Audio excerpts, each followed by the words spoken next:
Hi guys, welcome back to Brew and Build. It's a cold autumn day today. This section's probably got nothing really to do with beer, but I've decided I'm just going to head down to the river. I'm going to go for a swim. It was frozen last night, so I'm not crazy. I'm going to wear a wetsuit. I'm not one of these hardy, wild swimming types. And then what I'm going to do is I'll go home, and I think after lunch I'm going to open up a bottle of barley wine. That should go quite nicely after swimming. So I'm just going to jump in the river quickly. I'll see if I can get a shot of that swimming down there, and then we'll get back to the beer stuff.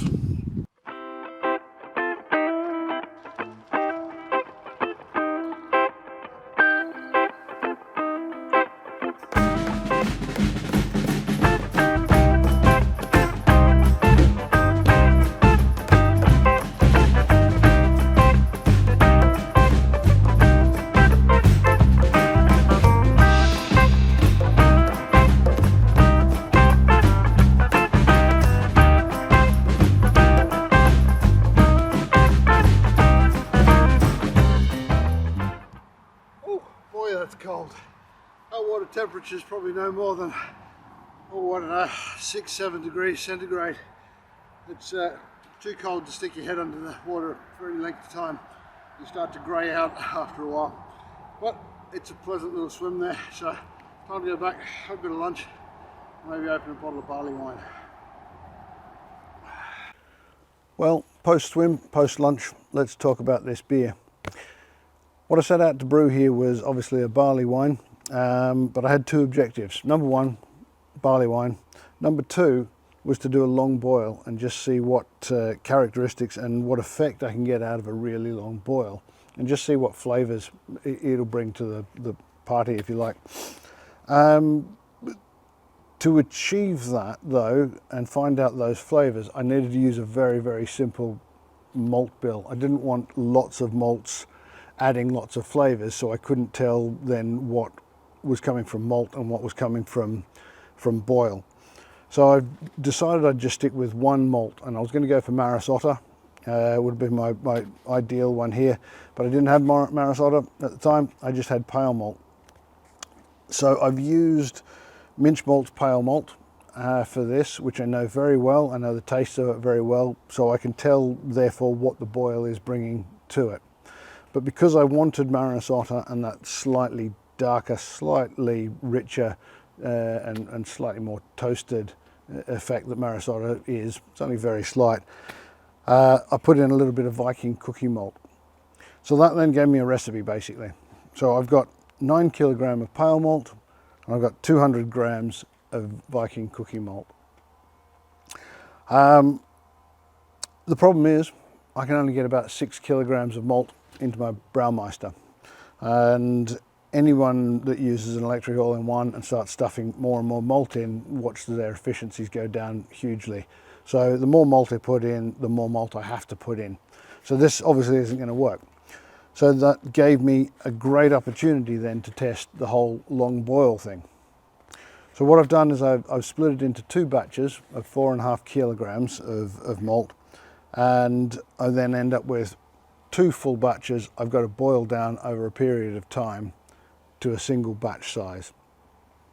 Now that would be quite easy for me now because I've installed a lot of solar panels and a solar system, and I've got an induction cooker outside that I can boil away quite fast.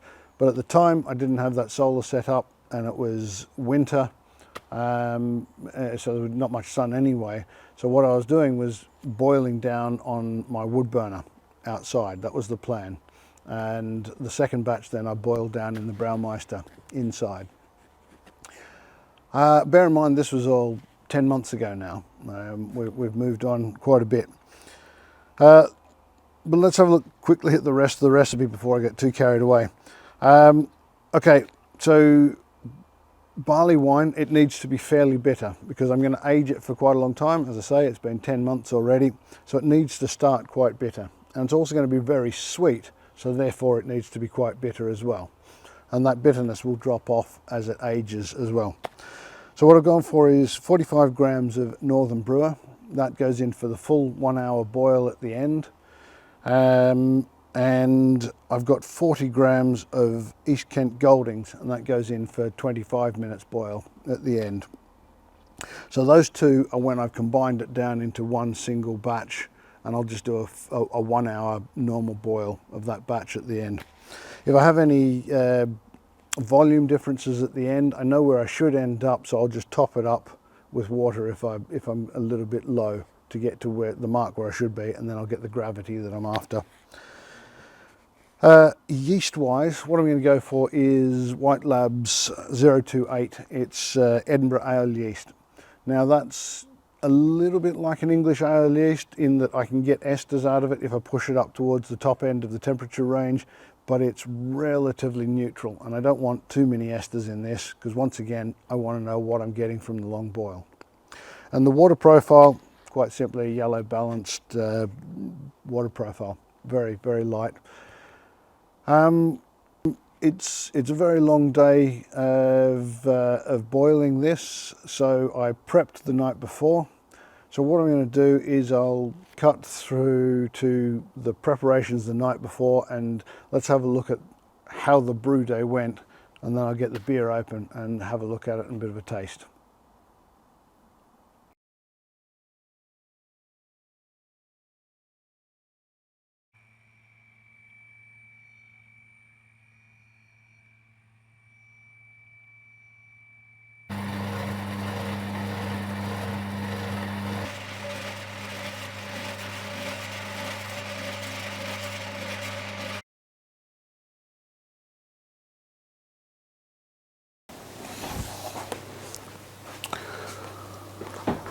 Well, it's 6:30 in the morning. It's far too early. I haven't had enough sleep. I haven't had coffee, but it's going to be a long brew day, so let's get brewing.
Well, now I've got that up and running.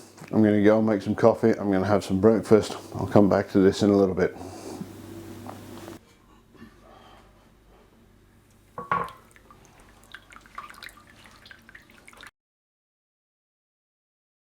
This beer needs a fairly big starter, so I've been spinning up this Scottish ale yeast for about 5 or 6 days now. So I've got about 2.5 litres of starter. I'm going to take this, put it out in the chiller cabinet, and just settle the yeast out of it so I can decant it off later.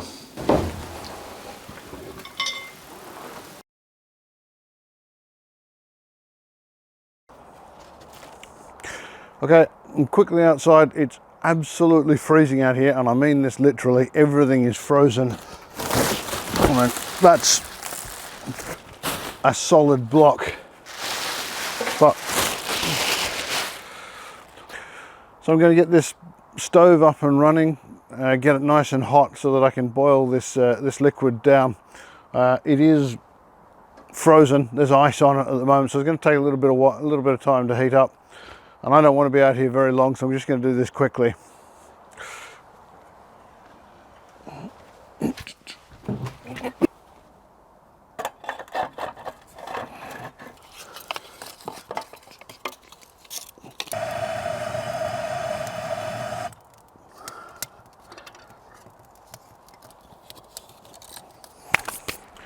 Okay, that's running nicely. I'm going back inside and get warm again.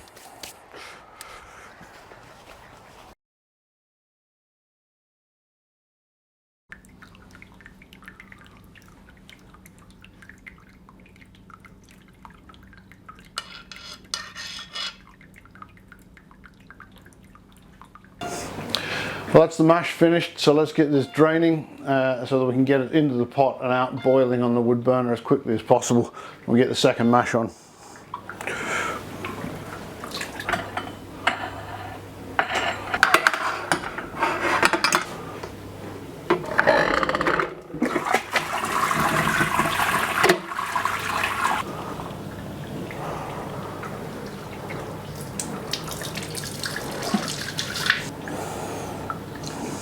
And now we can get this boiling outside.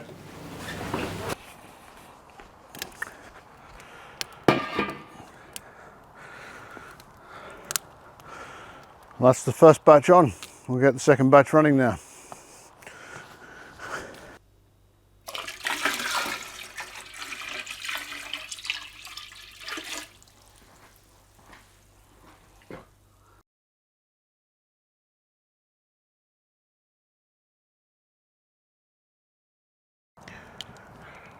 Well, this has been boiling away for nearly 5 hours now. The volume is coming down, but it is quite slow. We're almost in the middle of winter here, or certainly coming into winter, and the day's very short. It's been freezing all day. The frost hasn't left the shaded parts of the ground, so it's been very hard to keep the pot temperature up. I'm just losing the sun now behind the trees. It's going to go down behind the hill soon, so I'm not going to be able to film here for that much longer, unfortunately, but rest assured I'm going to be out working here, boiling away well into the dark. I've got, I would say, probably another 4, possibly 5 hours of boiling to do to get this volume down to where I need it. So I'll see you back in the light in the kitchen.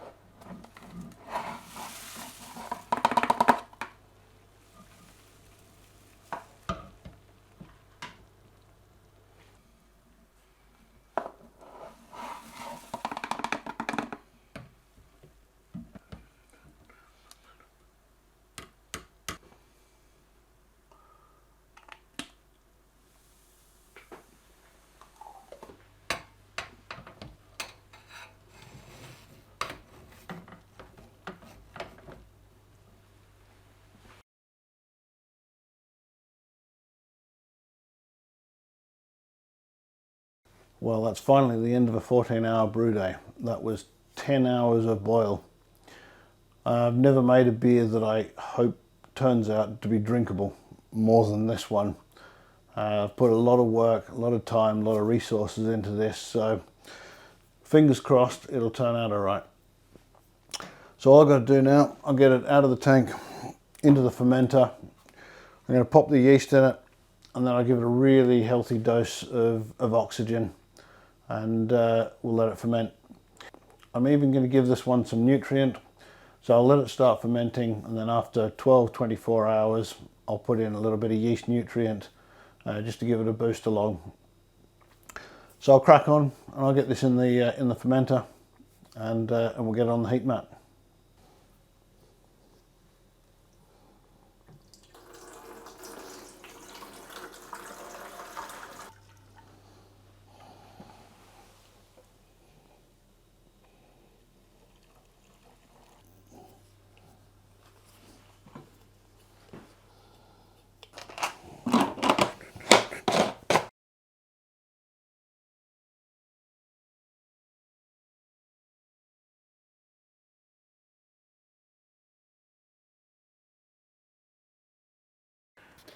Right, well, after all that, we're back.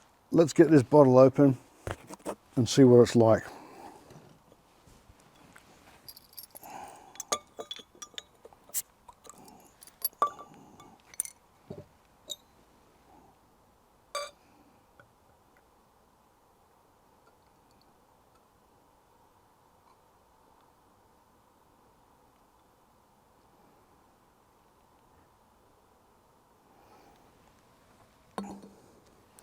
Right, the first thing you can see is the colour of this.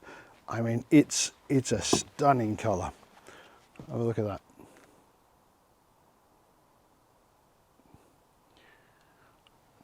That colour is just gorgeous. I really don't know whether I got a good shot of that or not. See if we can get the colour through there. So it's really dark. Now obviously with 9 kilo of malt in it, it's going to be reasonably dark anyway, but that's a lot darker than just pale malt would be, even 9 kilo of it. So I've definitely got a lot of colour out of that long boil. Now when I was boiling it and I just putting it into the fermenter, the amount of caramel you could smell, it just smelt like liquid caramel off the stove at that point. That has faded a little bit, thankfully, during the fermentation. Otherwise, quite simply, I think it would have been undrinkable if it had remained that rich. But it's incredible the amount of caramel flavour and caramelisation that I got out of that long boil. So, smell-wise, really malty, obviously really malty, but also it's also really caramelly as well. Now it's a caramel that I can't really describe with, I can't tell you what else it's like in terms of brewing, because it's not crystal malt caramel. It's not that type of caramel for some reason. It's a really unique smell, and the beer tastes very much like it smells. So let's have a quick taste.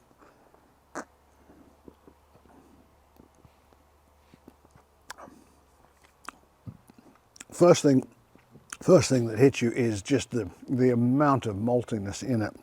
It's got a lot of body. It's a thick beer. This is not a summer, sit in the sun, drink lots of it. This is a winter, sit by the fire, have one with dinner or after dinner type beer. It's really rich, really strong, and really smooth and full bodied with it. But there is so much taste to it.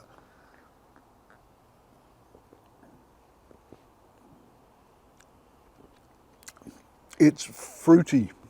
And that's probably coming from the East Kent Goldings. There's a good assertive bitterness to it.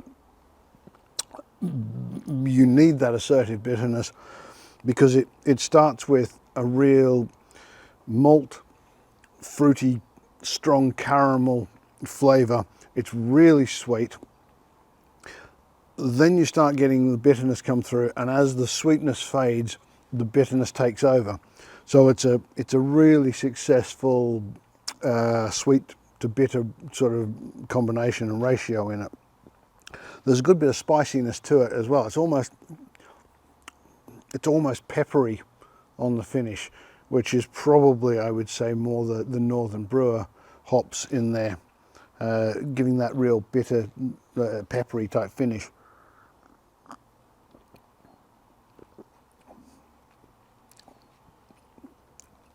But it finishes so beautifully bitter that it makes you want to go back for another sip, which is really sweet, really rich, and then it finishes nice and bitter again. It's a lovely beer. I mean, it's almost impossible to believe that is really just pale malt. Tiny bit of cookie malt, sure, but it's really just pale malt. I mean, the amount of flavour in that is unbelievable. It doesn't taste anything like crystal malt, so don't even get that into your head. Don't even think crystal malt in this, but it's just so full of caramel flavour. There is a bit of, I'm not going to go so far as say burnt, but you can taste that long boil process. You can taste that it's cooked. It's verging on sort of starting to burn some caramel flavour in there. I think that's probably a little bit the bitterness of the hops doing that slightly. But it's just so lovely and drinkable. Now, what did I say that was? 10 months old? So that's 10 months old now.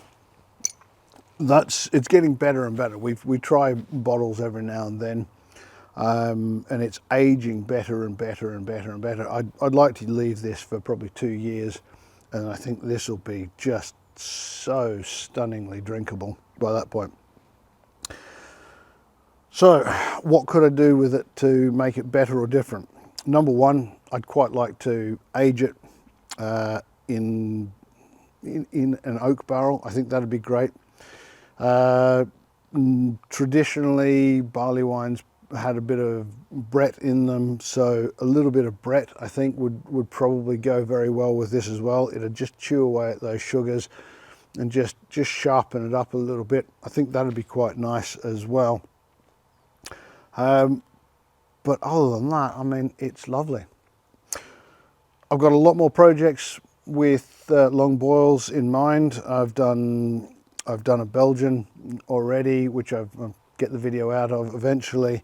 But there's a lot more scope for long boil projects. It's a unique taste that I can't get from anything else. So if you managed to get to the end of this video and you're still watching, congratulations, thank you for that. If you haven't subscribed, please subscribe, please hit like. But otherwise, until the next beer, life's good, drink more barley wine.